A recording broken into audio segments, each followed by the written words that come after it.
The building where we are right now for the Historical Museum was once the Ashwaubenon Community Center, and they had this fabulous fireplace in here, and many community events were held here. So when we moved in, we planned to do the home from 1910 around this fireplace.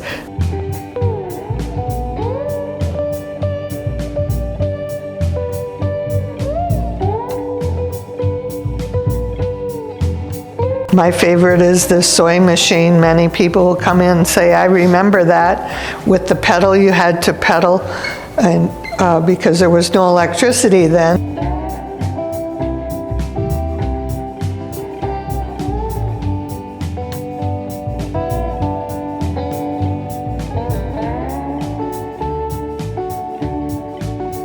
And all the tools that have been collected over the years are here from families that once farmed in Ashwaubenon. In the early years, Ashwaubenon was exclusively farmland. This is the very first wash machine. You used it in a tub of water to almost plunge your clothes and swirl them around with this plunger look-alike. The major reason that Ashwaubenon became a town was that so they could have their own schools.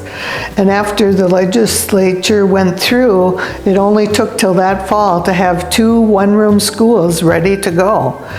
And one of them was East School and West School. East School being where Cormier School is, starting as a one-room brick school, and Babcock School area would be the West School. Cormier School, Babcock, and Parkview were the first 3 one-room schools with additions.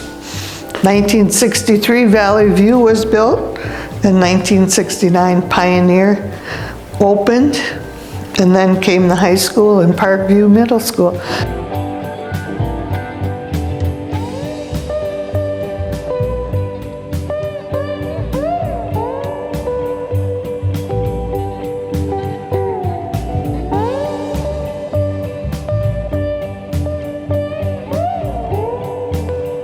The important thing about the museum is preserving the past. People wonder about the past, and this is a wonderful place to come and see and put your hands on different things.